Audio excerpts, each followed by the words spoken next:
To the flag of the United States of America and to the republic for which it stands, one nation, under God, indivisible, with liberty and justice for all.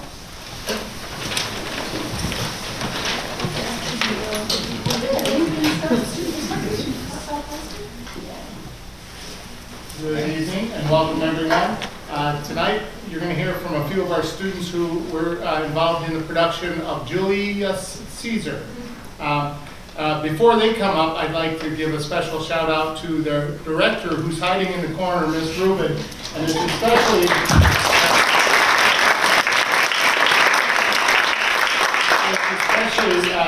noteworthy that Miss Rubin rewrote the entire production.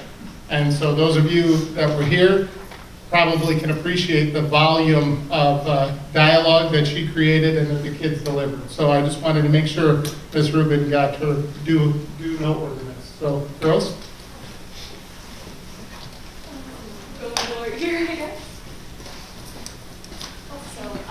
Hi, I'm Janella Guzman, I'm a senior.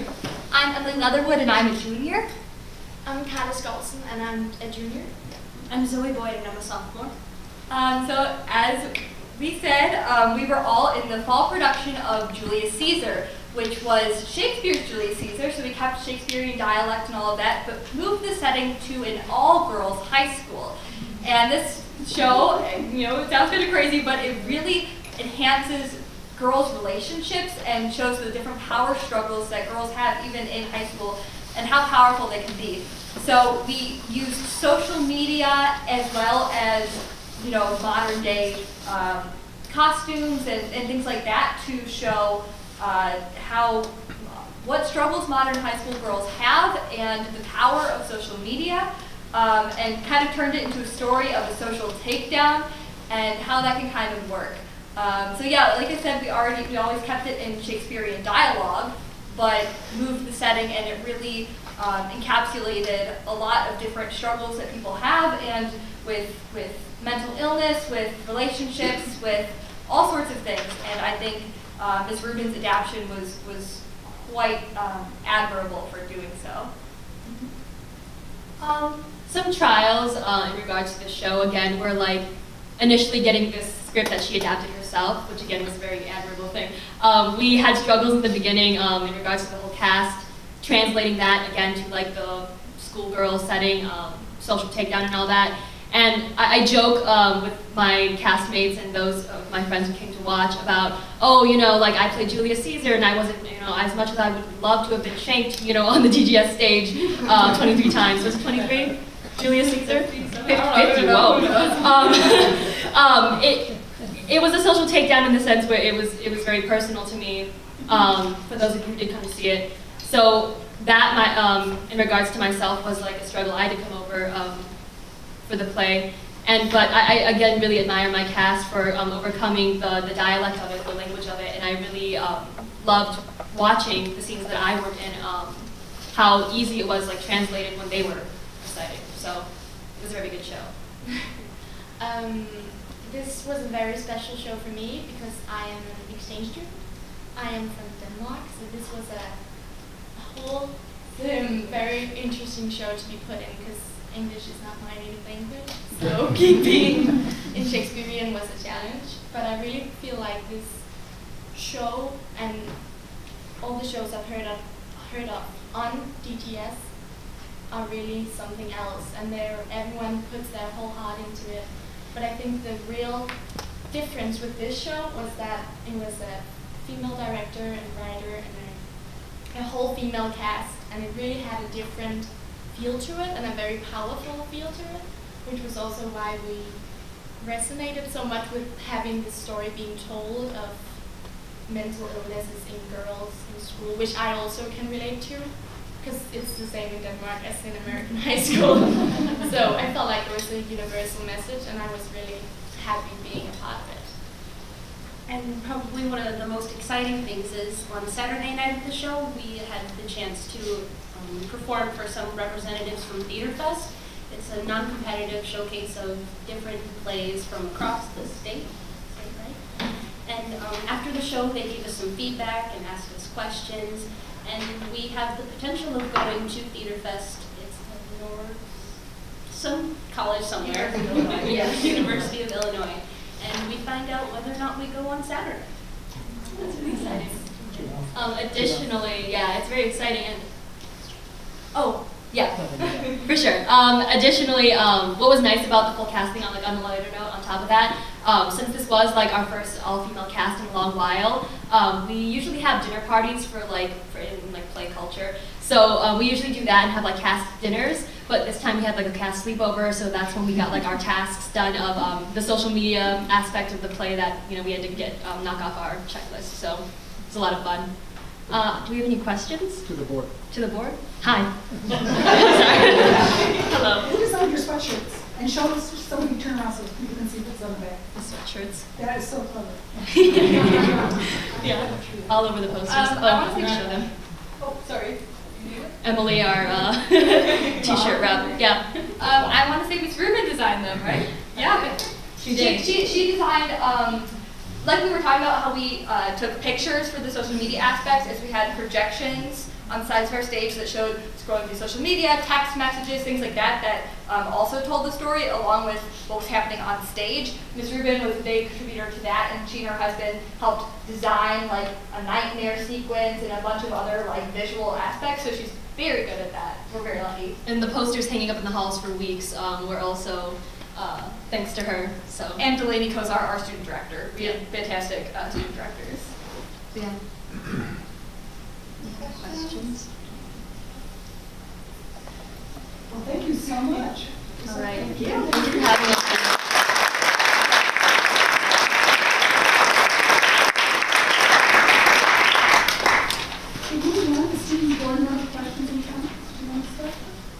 Sure. So over the past month since I had my last student perspective, a few things have happened that I want to highlight to the Board of Education tonight. First thing was 2 weeks ago, I think it was, we had our mock election at our school, which was a big thing for the AP government classes. They all, the day before in the auditorium had the mock debate, which I was able to see part of during my lunch period, and I could see that all the people put in a lot of effort into what they were able to do for that. And then we actually had the mock election, which I saw many students, I think it was over 2,000 students and staff members were able to actually vote in the mock election. And it was really interesting to see people's voices being heard and see the perspectives of our students as they will be the voters in the next generation. Moving on to my next point of things that have been going on. Since we last talked, there's been a lot going on in the Fine Arts Department. The Music Bowl happened over a few Saturdays ago, and it was really interesting to see as I walked around there to see all the different schools and people that not only volunteered but also attended. And it was, I think, a big success for the Fine Arts Department. And on top of that, last week, all 4 curricular bands here at South had their regularly scheduled band concerts, which was a great big debut for Mr. Brooks, the new band director here at South, and I think was a big success in seeing all the students in terms of how they perform. Also coming up tomorrow, you probably all received an email, there's going to be the ALICE training is what we're doing tomorrow in terms of active school shooter prevention. ALICE is our whole acronym for how we address a threat in our school, and I'm really interested to see, as myself being on the school safety committee here at South, I think it's really interesting to see how we plan this event to go, seeing how students not only react to the training, but hopefully in a future ALICE drill that we'd be able to have in terms of being able to put this into place and make our schools safer. Thank you. At DGN, a lot has been going on as well. This past weekend was an exciting one for DGN athletics. Our girls volleyball team was down at ISU. I went down to support them for state for their first time since 1988, and they made it to the finals, falling to Marist, unfortunately. But still the first public school in the state, and so it was very exciting to see that, watch all their hard work pay off in the finals. Girls swim and dive also qualified for state and won their sectional actually, and they qualified in 10 events, 9 of them swimming, I think 1 of them was diving. And the Veterans Day Assembly was last Friday. It was a big success per usual. the student activities department and the student council and everyone else involved did an excellent job putting together such a cherished event at North.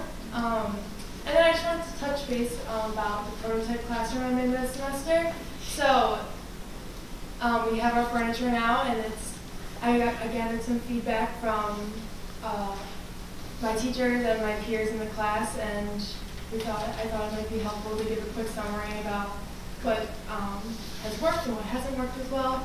So students said they like the mobility of the desks. It's good for partner work, group work.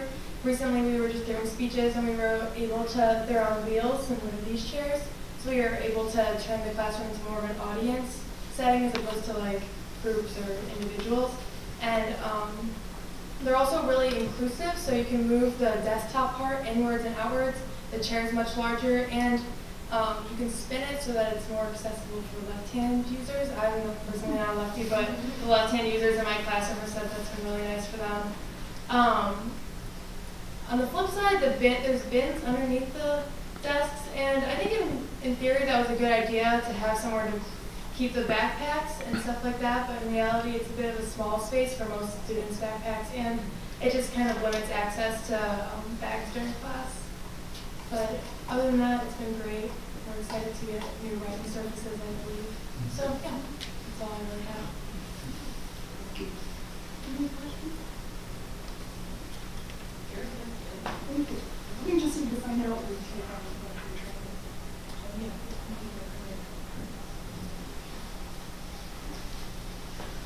Okay, now we're going to move on to one of most of the board's favorites activities of the year, National Merit Recognized Students. Okay, they're seeing a lot more of me than they normally like to at board meetings, but at least tonight it's for good reason, to honor some of our best and brightest. So, well, good evening and welcome to the visitors to South High School. For those of you that do not know me, my name is Ed Schwartz, and it is my privilege to serve as principal of South High School. Our school board of District 99 is made up of 7 elected volunteers who represent the voices and opinions of our community. They're charged with upholding the mission of our school district, and they put into place systems of opportunity for our students to excel. Unlike Ms. Schwartz and me, they do not get to see on a regular basis the wonderful accomplishments of our students and have an opportunity to congratulate them. This evening is their opportunity to recognize some of our most exceptional students. Specifically, we're here to recognize students who are being honored as part of the National Merit Program. As we proceed through the recognition program, we ask that all students from each specific school come forward and position themselves to my left along the book display when you are called. Then, as Ms. Schwartz or I announce each of your names, please proceed to receive your certificate from members of the Board of Education. Additionally, I ask that each family member here with them tonight stand when your child's name is called, as you too have contributed to their accomplishments. We ask the audience please hold all applause until every member in that category is called. The National Merit Competition begins in the fall of the junior year when students take the preliminary SAT exam, which is a qualifying exam for the National Merit Recognition. In the fall of their senior year, students are informed of their status as a National Merit semifinalist or commended scholar, or one of 2 other recognitions, the National Achievement Scholar or National Hispanic Recognition Program Scholar. Of the 1.6 million entrants, approximately 50,000 with the highest PSAT and NMSQT selection index score qualified to be recognized. Will Chris Cazileon please come forward? South High is pleased to have a recipient of the National Hispanic Recognition Program Scholar Award. Scoring in the top 2.5% of test takers in our region, South High is proud to honor Christopher Cazileon for this prestigious recognition. Congratulations, Chris.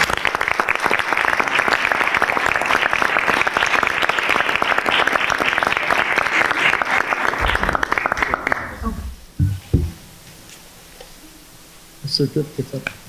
We have to go all the way around. Yes. There's going to be a lot more coming.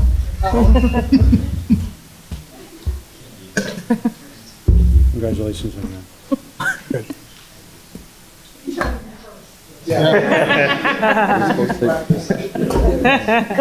Congratulations, Chris. Nice to be out there. Absolutely. Sure. Oh, thanks. Commended scholars are those students who scored in the top 3% of all students who took the PSAT in the fall of their junior year. These students are among 34,000 nationwide who achieve this level. This year, South High has 9 students to earn this distinction. Would those students please come forward?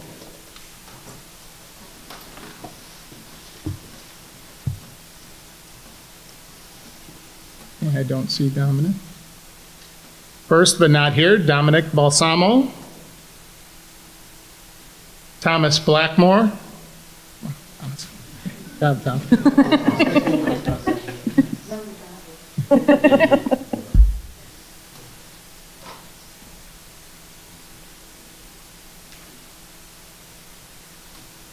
Anna Bogdansky.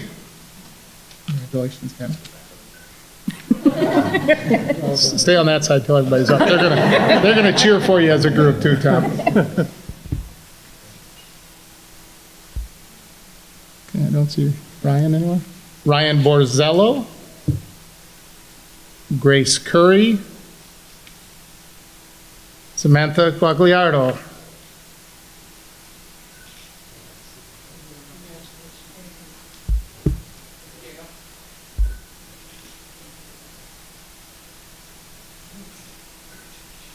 Annika Heiling, Matt Perry,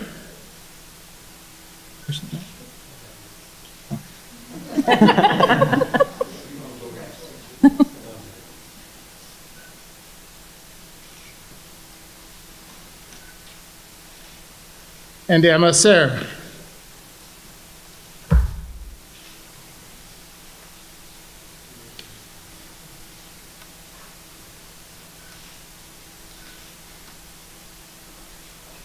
Congratulations to the South High School National Merit Commended students.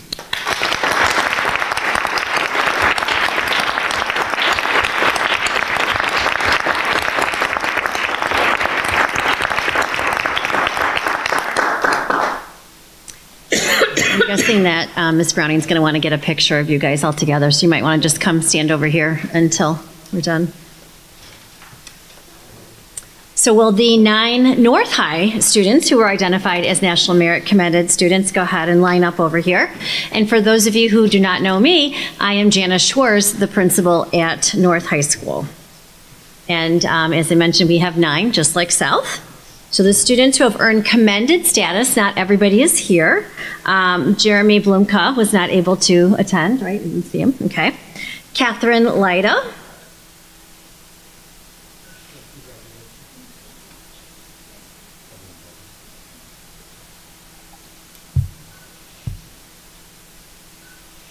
Margaret Lyons.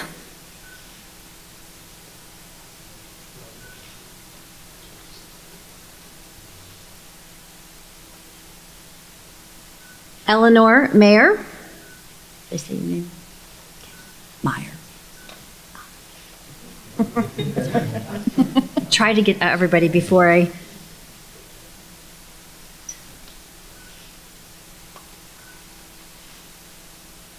To go by Joe or Joseph? Joseph. It says on here, we'll go by the official Joseph Martins. I always call him Joe, but Joseph it is, at least for tonight.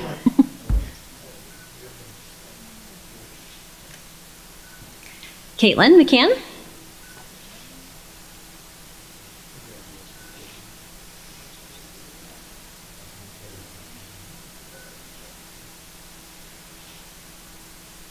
Parker McGuire.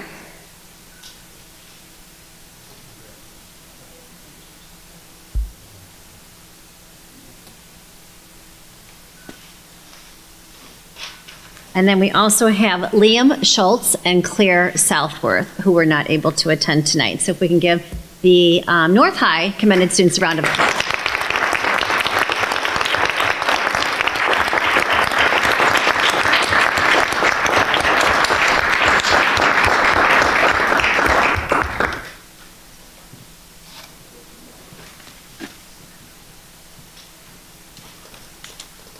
Will the South High students who are identified as National Merit semifinalists please come forward?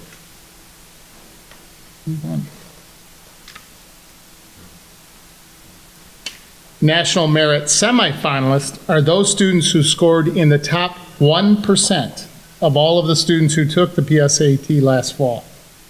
They are among 16,000 of the 1.6 million who took the test to achieve that level.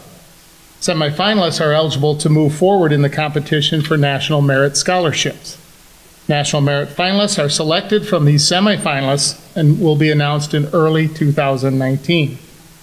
South High has 2 semifinalists, Carson Aldrich, who's unable to be here tonight, and Ethan Paul. Congratulations, Ethan.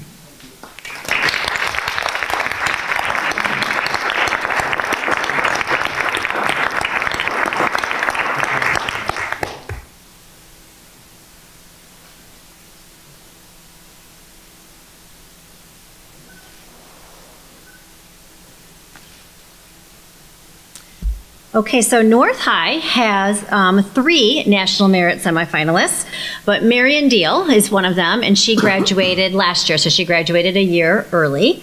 And then Kishore Kumar moved, so they are not present tonight. But Alina Spreitzer is here, and so if we could give her a round of applause.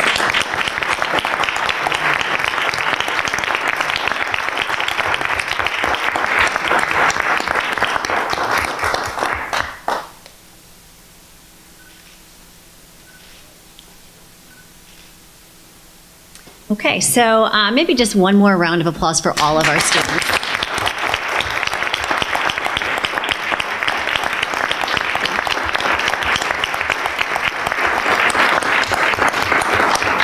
If you guys want to come over, I'm sure Ms. Browning's going to want to get a picture of you as well. And on behalf of the entire Board of Education, we extend our congratulations to all of these deserving students. This is really quite an honor. You represent the academic excellence in District 99, and we are all very proud of you. We're going to continue with our business here. So we're going to thank you for coming tonight. Thank you to you guys for working so hard and keep up the work. And thanks, congratulations.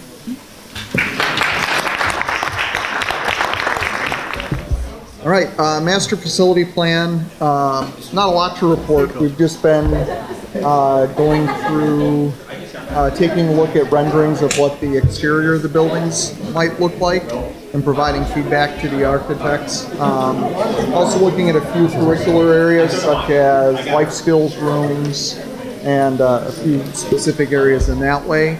A few meetings set up over the next week to talk about technology, security cameras, some safety aspects as we work into the next designs. And then the only other big thing happening over the next few weeks is planning and zoning with the village. So we're getting ready to send that whole package of information to the village, which is really outside walls, massing, sizes, heights, those kinds of things. So that communication with the village has gone really well up to this point. So I'll have an update on how that goes next week. We're not expecting any problem. Not expecting any, but you know, I'm sure there will be questions that come out of it. So. Can you provide a status on the furniture for the model classrooms? And then second, any update, any concerns about our projected timelines on the bidding process? Just give us a general status on that. All the furniture's been kind of dripping in over the fall here. Everything, including wall coverings, those rooms should be complete by the time students return from winter break.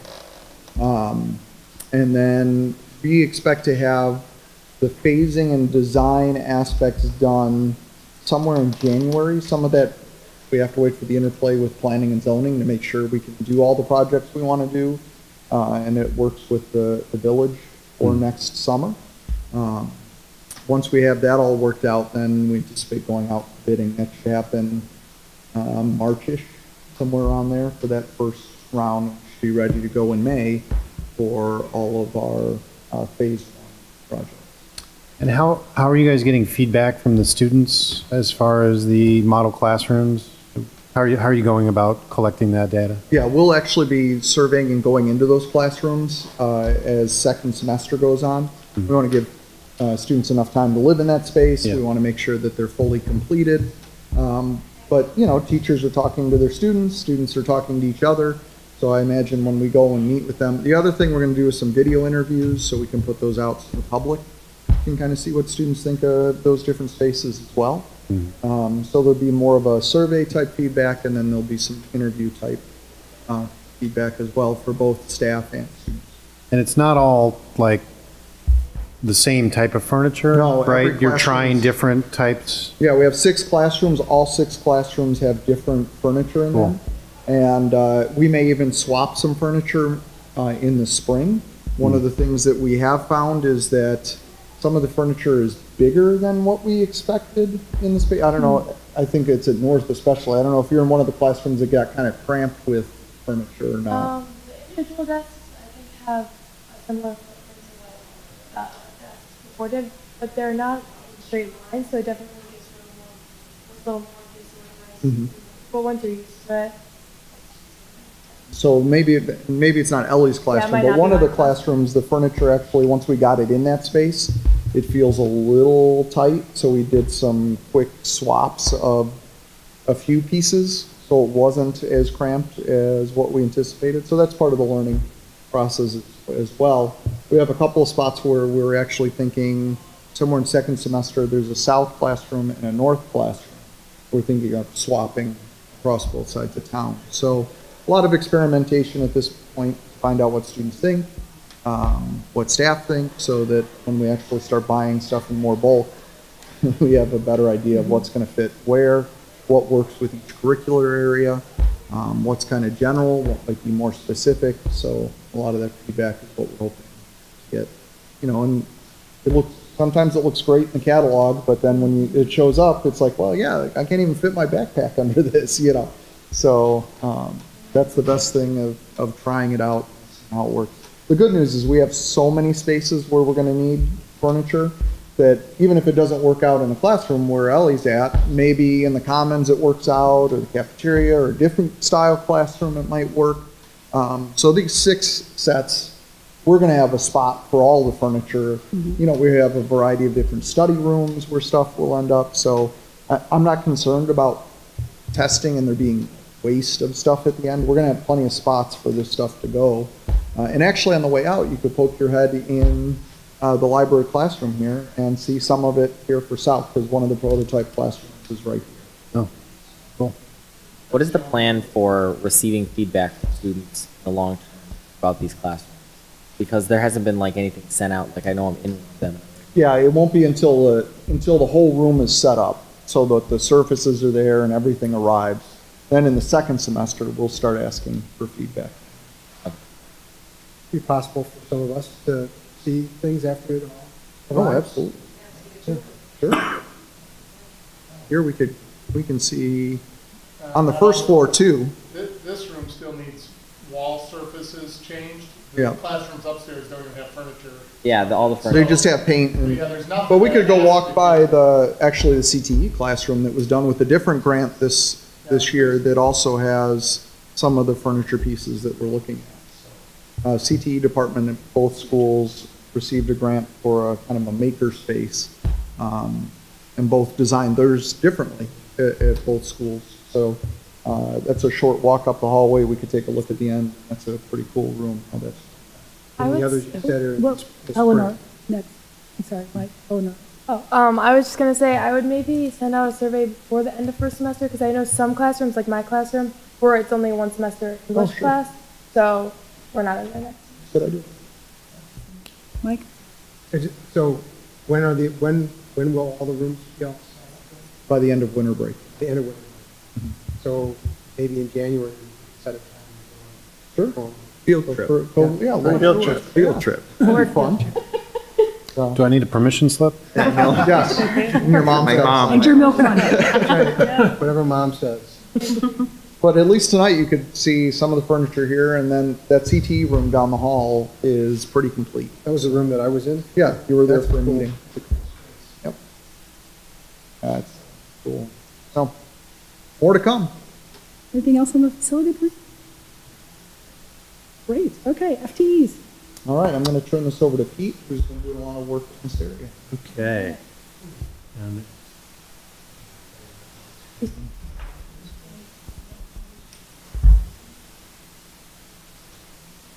Right. So this conversation actually started last spring after we got done with our sectioning for the 18-19 school year. And, you know, gosh, 13 years in one way, shape, or form I've been involved in the sectioning in District 99. And go ahead, Sid, you can flip to the next one. You know, it's gotten to the point where, to me, it's pretty confusing in terms of the document, not only for us to present to the board, but even some of the internal work that we've been doing. So if you flip to the next one, Sid. As a reminder. Okay. Yeah, no, you don't need to. This is our form that we share with you in March every year. As you can see, there are 43 footnotes at the bottom. There's 3 separate sections to this document. So they're all counted and accounted for differently. Some, like the AYP NCLB in the middle section, stopped being in existence several years ago, but yet we still had numbers attached to those. Others in the middle section, like librarian, they're so old I might be one of 3 people in the district that even knows what that reference is and why we have it there. And so the amount of historical knowledge needed to be able to read and put together this document every year is really large. And, you know, if, God forbid, something happened and we were all wiped out today, the folks that would replace us tomorrow would have no clue how to put this thing together to represent for the board what sectioning should be this coming spring. And so it seemed to me like we ought to be able to try to find an easier way to do this. So, go ahead, Sid. You know, as a reminder, we currently staff based on our enrollment numbers and then a teacher-student ratio. Our students are required to take 6 classes. Many take 7, while our teaching staff teach 5 and a day is full-time. So that ratio never really corresponded to class size in the vast majority of cases.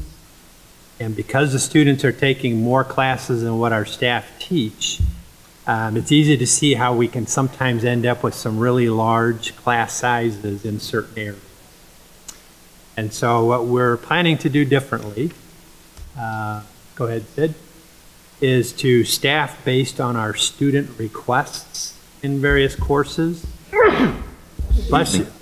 So this will eliminate the student-teacher ratio, which, as I said, has always kind of been misleading. This will correctly reflect the amount of time that, say, like TCD students spend in our building. This will also help us with some of the special service classes that have really low numbers and courses that are just way above that ratio. You know, it's one of those things where we say it's 21.8, but if you're a teacher that has 28 to 30 kids, 5 sections a day, you go, really? What's the ratio all about then? Because that's not what my existence is. And lastly, we really want to use a document that's easier to understand for everyone. So as part of a data analysis project for Executive Council, I've been working with Jeree Etheridge here tonight. She's done yeoman's work on creating a new spreadsheet for us. Rod Rousseau is contributing. We're a 3-person data team. And we started with the understanding we need to determine what the class size should then be for each course. So we've worked closely with Georgia Hash and Sarah Currington, the 2 APs for curriculum and instruction at the 2 buildings, and kind of shared back and forth spreadsheets. We've been working on arriving at what that class size number should be for each of our courses. And then we also looked at ways other districts are sectioning as well. And at this time, more districts in our NWPA group are sectioning by student requests than by student enrollment. So we've got more people doing it the way we're looking to do it this coming year. So as an example, here is a simplified sheet that would just be one department in one building. So you can see we have like the class size that has been identified. We populated in just a bunch of numbers for student requests. And then that would dictate on the far right the number of sections for each of those courses. And so we would go department by department through each of the buildings, looking at number of sections based on the number of students saying that's the course that I want to take next year. Pete, are these actual numbers or are these just kind of made up to show the scheme? They're just made up to show you, okay, kind of how it might work. Okay. So, I'm sorry. Yeah. So are you going to, for the class size, is the class size what, in theory, you want to have, for some classes, a smaller class size? It's okay to have a larger class size? Or is the class size just, 114 divided by 4? No. So in theory here, they would have said for anatomy and physiology, based on our lab space that's available, we can put 28 kids in that class. It's like the maximum. Okay, right. Thank you. Now, are those numbers legitimate numbers, or are those kind of historical numbers, or numbers that you just kind of opt into?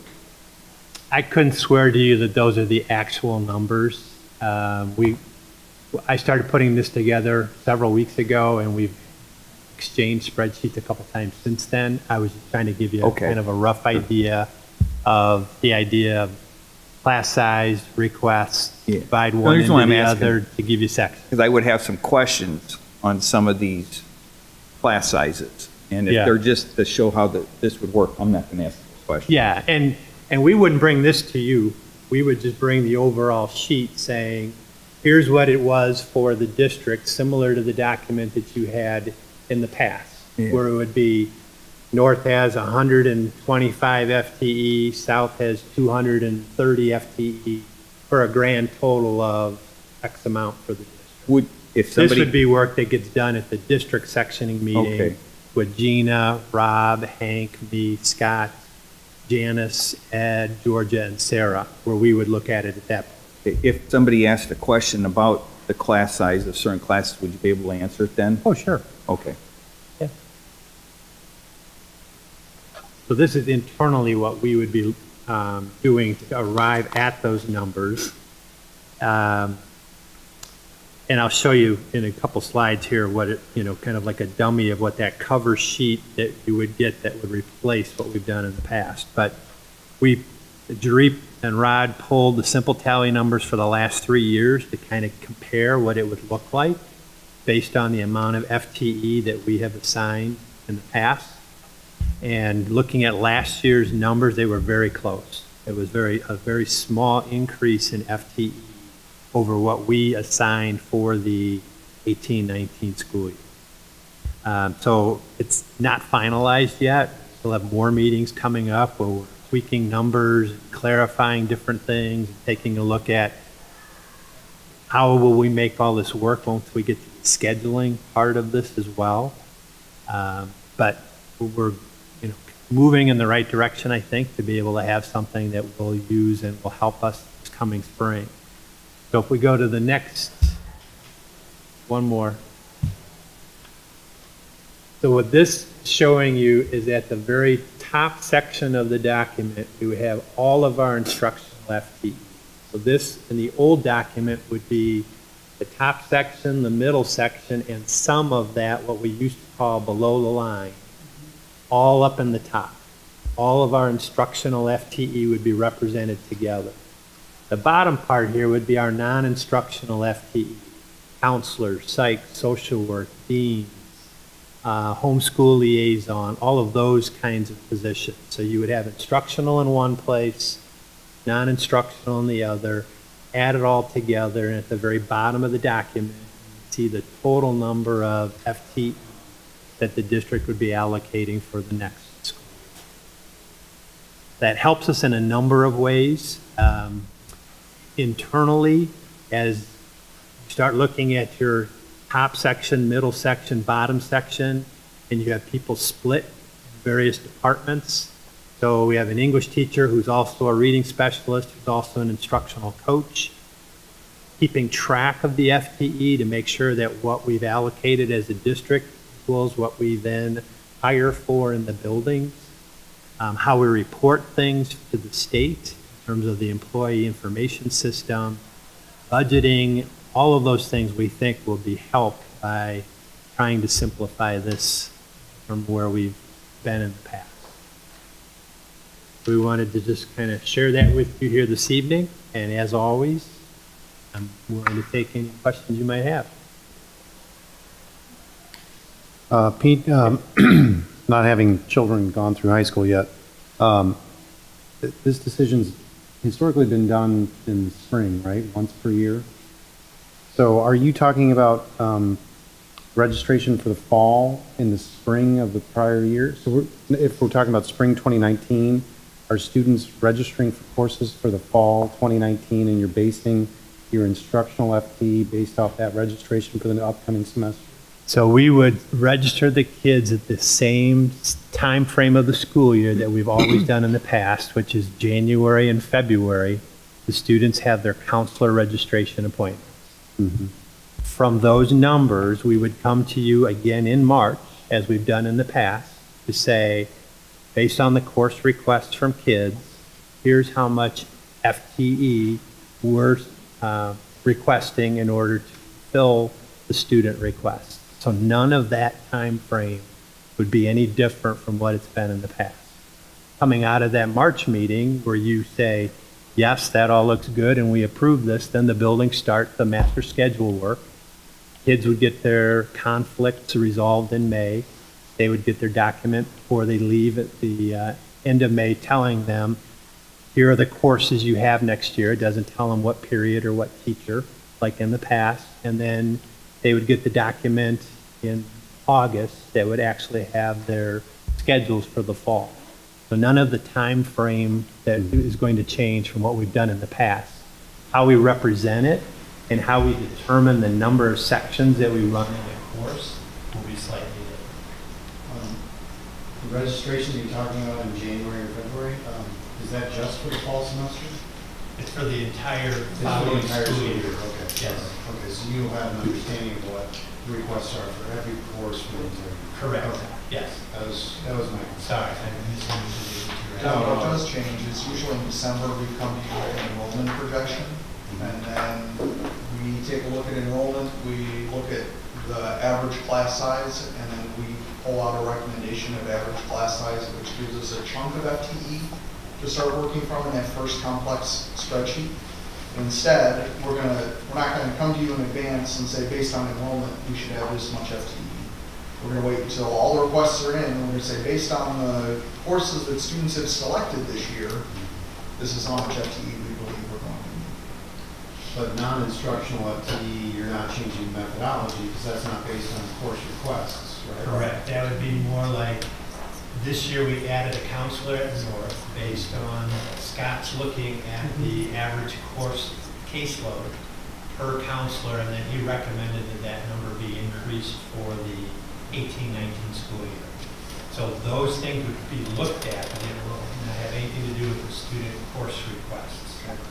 So unless there's a shift in those numbers, that would cause us to say, hey, we need to come forward to ask for more in that area. We don't anticipate anything changing in that area. Do course requests from January, February, do they shift substantially based off kids moving out of the district, new kids moving in? Is that minimal? You know what?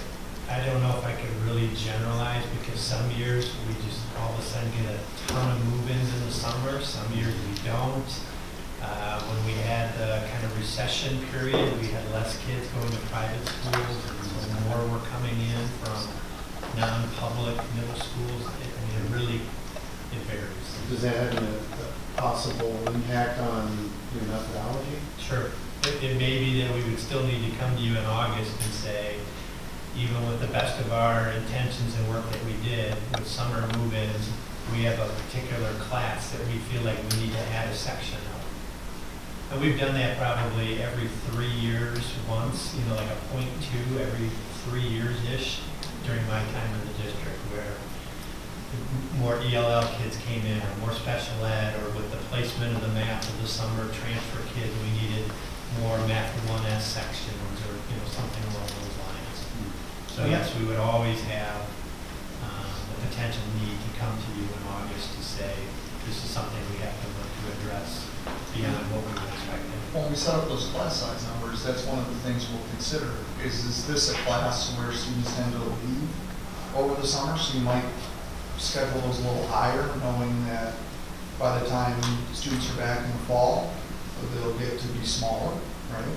And other ones, you might leave spaces in there because those are courses that students that are moving into our community tend to enroll in. So there's some historical numbers that we've always looked at as we look at sections, so that we either have space or overschedule, knowing that we know students are going to move out of there into other courses.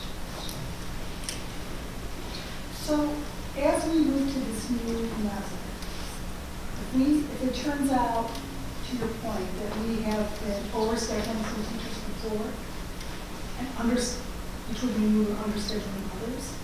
Potentially. Yeah. Do you anticipate that? And I don't really know how I ask, but I want to ask. Then we'll have to right size some people. That we might end up shifting the, increasing the number of science teachers and decreasing the number of math teachers. I mean, potentially, depending upon course requests and requirements in terms of numbers of years the kids have to take to graduate in the state of Illinois, that kind of thing. Sure, it could potentially happen. But some of this has always happened in the past, though, because we ask for the number, we have a certain number of FTE, and then we have to adjust to match that. And that's where all those numbers at the bottom come in. Where you kind of have to make allocations, make sure things match where they need to go, where this skips all of that kind of risk playing of pieces on board, and instead just says, here's what the kids were asking for, let's assign staff appropriately.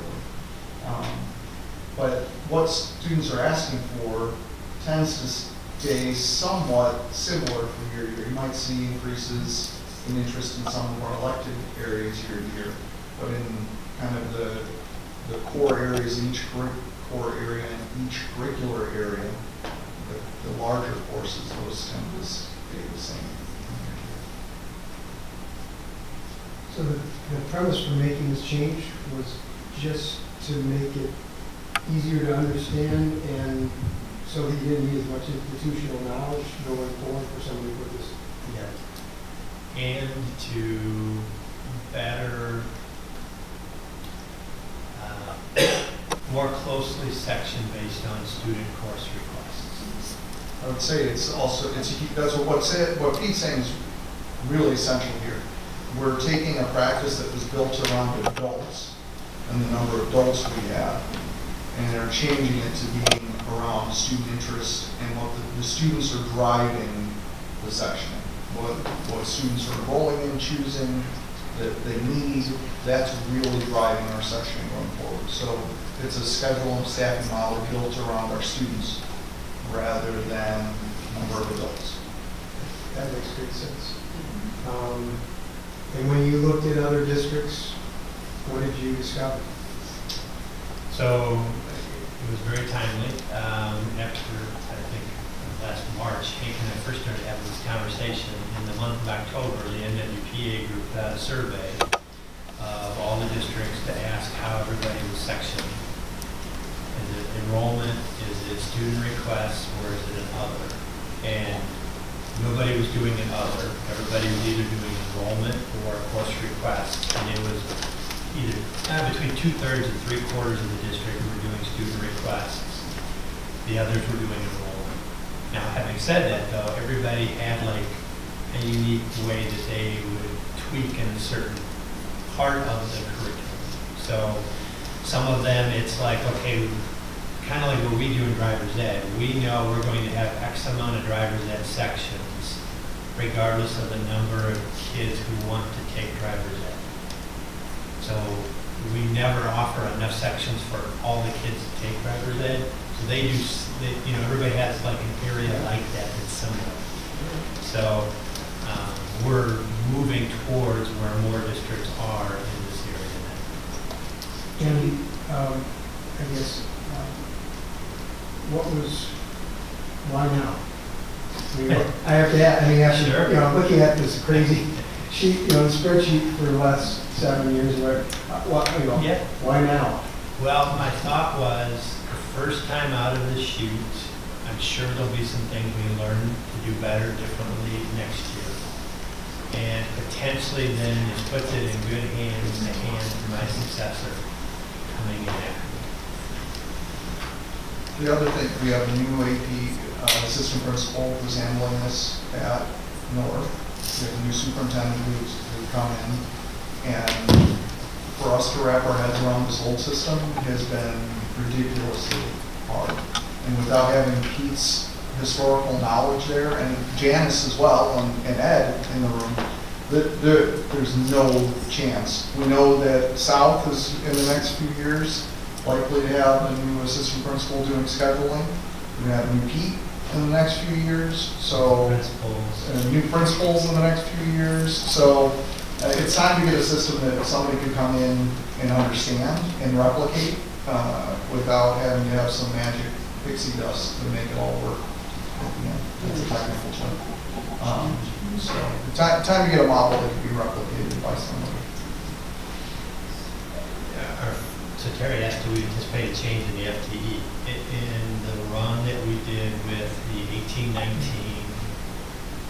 student requests and what we allocated for this school year compared to what it would potentially be, and again, that was without having conversations in the building, as you would look at numbers that would be kind of on the edge, right? Are we going, is 1.4 becoming 2 sections, or is it becoming 1 section? 1.6, is that 2 sections or 1 section? And looking at the course based on, okay, this one's one we know we want to leave some spaces in, because typically this is where kids migrate to that are transfers in, etc. So just kind of going straight through, there was a very slight increase in FTE over what we had allocated for this year. Because when you really look at it, there's a lot more classes that have more than the 21.5. I mean, when you really look at it, are we really putting the right FTE down? I mean, when you're looking at the numbers that we had, I mean, if our classes was really 28, 26, should we be calling it 21.5? I mean, is that? It's just, that's where the numbers averaged over the years. That's the number we brought to the board, is the average number, not the actual number per section. And there's a lot of sections that are small, especially in areas where we have interventions going on. And those drive the average down. We have to go about 4 years to get to that class. Correct. Or it's a capstone course. Yes. Yeah, absolutely. So that's why the average is sat there, but depending on what classes you teach, you could have a full class of 28 or more students in 5 sections, or you could end up with far fewer. Depends on the types of classes you're teaching, the levels, if it's special education or not, all of those co-taught. There's a lot of factors that play into this. But and to be clear, in the thinking about this, this was not done as a way to be a budget reducer or a budget adder, for lack of better terminology. It was really more about trying to find the best way to take our student requests and put a schedule together that reflects what we can do facility-wise and what our students are voting for in their courses. And so we really tried to take the kind of budget aspect out of the equation. This was not, there's not like a hidden agenda here to be able to reduce FTE or to greatly inflate FTE. This is really just trying to find a better way to determine the number of sections we should offer for each course and then put our schedule together. Every year we've had to do this anyway. But we just had to kind of work there from a totally different. You have students that are scheduled into courses. You have to have staff to teach those courses. They got to fit into the classrooms you have. We've done this exercise every year, but it's really not in a clear and understandable way to get there. This is hopefully a more understandable format to get to that. It maybe takes less time to get there by it frees up hours for more important things, or more beneficial things in the end, which is certainly important. If we can get to that, because the information, I mean, this has worked for us. I mean, as complicated as it may be, it has worked for us. So some, a little apprehension over changing. Good to hear that there was just a very small difference, right? But if this takes us less time and fundamentally is based on just more common sense sort of approach to how we have to go about, then I think it's a bullseye. So that's what we're here now. That's good.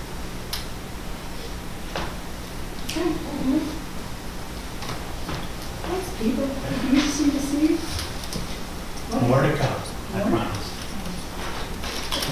I actually understand it better. All right, Gina's going to drive up here. As I've shared with the board, we have a new school report card and a new accountability system under Every Student Succeeds Act, or ESSA. We've been talking about this with the board for over a year now, that this is coming. But now you're available to see it through the Illinois School Report Card, online report card. There is a lot more data. I shared with the board a document that had in it all of the different data points that had changed this year. And it's a far more interactive data set where you can actually dig in and filter and compare schools to one another. So Gina's going to point out a few things that have jumped out to her as she's gone through this and give you an idea of how the system works in the process. So, as Dr. Thiele said, we have a district report card, and obviously each school has a report card as well. And this is sort of the landing page for the district. And it's really pretty nice the way they have these different tiles, if you will, because you can click into them and get lots of information, regular information, or you can go in through the schools. So obviously we have two schools, both have received a commendable rating. So you can go in through the school, and we'll look at one first. And again, you see kind of that same idea with the different tiles. Graduation rate, as you know, is 50% of that rating. So that's right there front and center. And for both buildings, it looks the same for each one. But you can also go in on the sides and kind of see it, again, in different tiles for the different areas. So freshmen on track, for example, is something that we've talked about. To be on track, a freshman must earn at least 5 credits. They must also have passed, they can only have 1 semester failure in a core academic class, so 0.5 credits. So even if they earn 6 credits, but they failed English both semesters, that is not considered a freshman on track. And as you know, the state's goal for freshmen on track is 90%. You can see here that we exceed that. And I'm just going to click in Norse to show you that it's nice because they give you some comparison data. So you see the school, you see the district, and then you can see the state. And as you see, the state's at about 86%. So you can see where that goal, how that kind of fits in with the ESSA plan. So in each area, you can look at the different considerations. If you look at students, one thing I kind of wanted to point out is chronic absenteeism.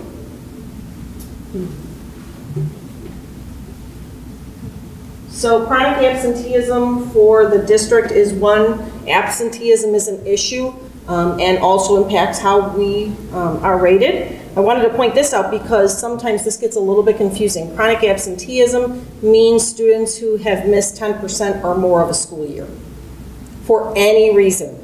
So this could be orthodontist appointments, this could be strep throat, and this could be the student who's on excused absence as well. And that's just something I want to point out because sometimes it's a little misleading. If you look at unexcused absences, or at least absences for which there is not a valid reason according to the state. So now we're looking at chronic truancy. That would be more what we would consider like an unexcused absence. There's others in there that a parent may call in, but doesn't count as being excused through the state. So for example, vacation or something like that factors into the truancy rate. College So visit? College visit? College visits depends on how it's rated internally, if we excuse it or not, but if it's excessive, it could actually impact it. But it's also a different threshold too. So this is missing 5%. So you have different thresholds. But the other interesting thing, and I'll go back to the district, is, you know, as you look at the different schools, there's also information about teachers. One of the things that the state is really looking at also is teacher retention, as well as administrator retention, primarily principal. So it's pretty comprehensive there. Also looking at survey data. We do not have survey data in here because up until this year, the 5 essential survey was every other year. Now it will be annually. So it's quite extensive. You can even take a look at other information, you know, the environment, health and wellness, average class size, which we obviously just talked about. There's a lot of different information that you can look at. Some of the areas that we've looked at and have been looking at for quite some time is obviously the absenteeism that I talked about, graduation rate, freshmen on track. Those are all factoring in, as well as our ELA and our math. So that's kind of a general overview of the school report card. It's, as I said, it's interactive, so it's kind of nice. You can go and compare. You can look at multi-year trends, in some cases 5-year trends. Not for every, you know, category, but for some you can get 5-year analysis. Any questions for Gina? Thank you. Gina? Don has a question. Curiously, how do we compare in our rating amongst other DuPage County high school districts? We rate it as commendable, and pretty much that is where the remainder of the county has rated in terms of high schools. 70% of schools in the state of Illinois rated as commendable. Of high schools, it's 80%. So commendable is the largest group.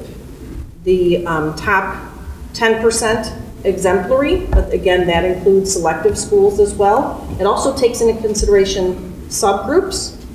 And for subgroups, you have to have 20 for it to be considered a subgroup. So if we looked, for example, in some of our subgroups, there are some areas for which we do not have a subgroup listed because we don't have 20 students.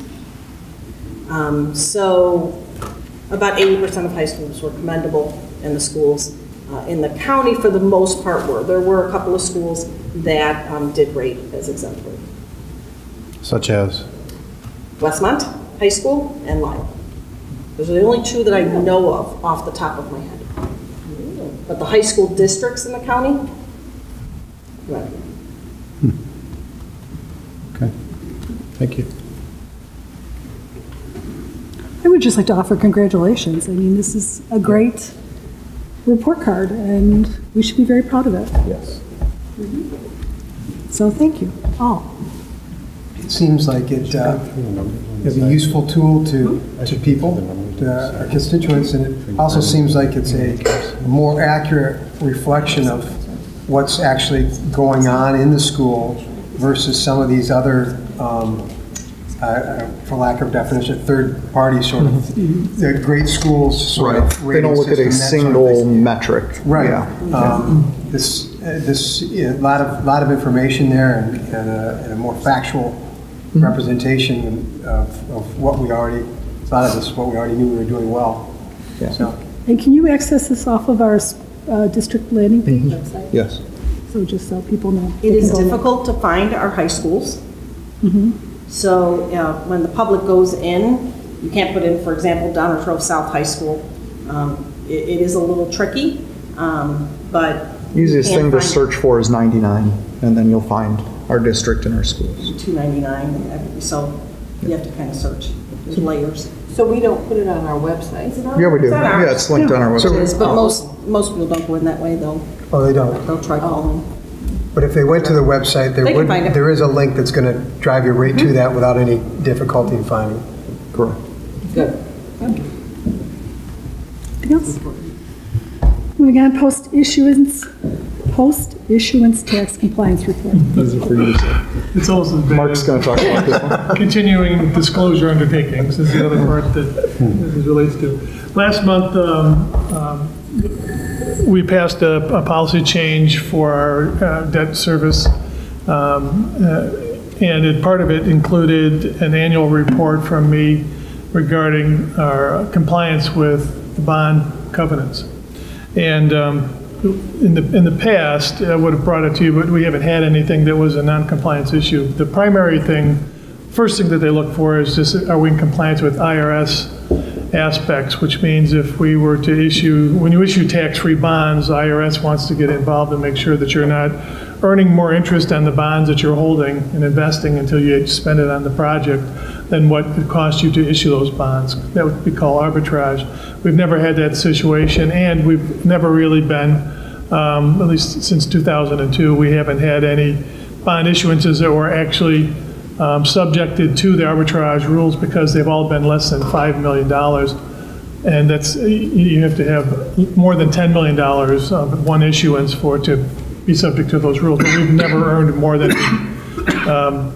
been paying for the bonds in that period of time anyways. There were two exceptions to that, and those were refunding bonds, where they were more than $10 million, but refunding bonds, we don't even touch the proceeds. It goes right into escrow accounts to pay off the bonds that we've just refunded. So again, not an issue there. And so we've never really had to bring anything to you. Now what I'll be doing, you okay? Now, really choke Mike up. No, yeah, just hold on until I'm done. It'll just be another couple minutes. It's getting me all emotional. I know. That's exactly how For I me, this is responded what I was the first waiting for, time. that national merit stuff. This was the thing. The other part are if there's changes in our bonds, or there's a national electronic software connection and website called EMMA, Electronics Municipal Market Access System, and all of our bonds are listed there. All the bonds issued by all municipalities and governments are listed there. And if there's any things that come up, that's where it's reported. We make sure that it gets reported. Actually, we do that through using our underwriter, who's constantly monitoring the market, and they'll tell us if there's something going on, and they will post it to EMMA for us.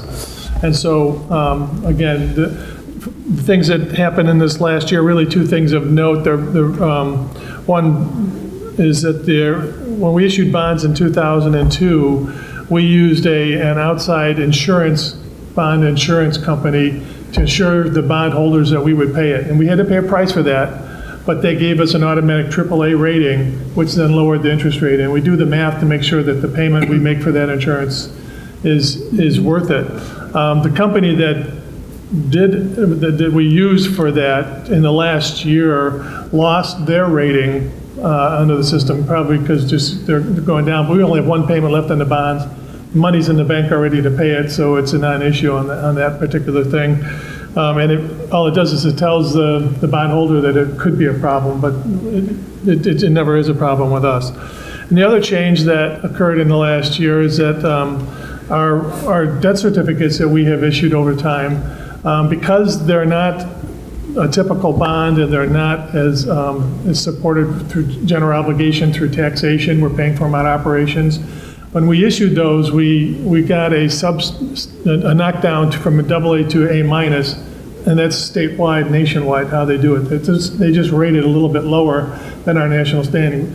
What they did is they finally figured out that we're paying for it, and they moved it back up to AA. So that was an upgrade in that. And that's just this type of thing that flows through EMMA that we know about, and we make sure it gets posted.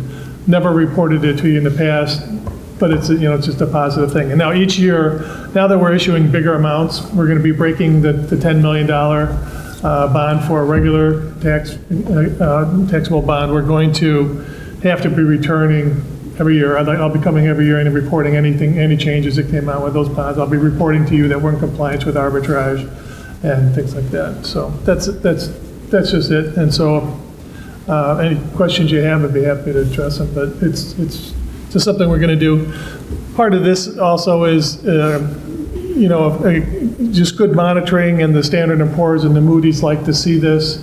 So it will probably help when we go for a rating again.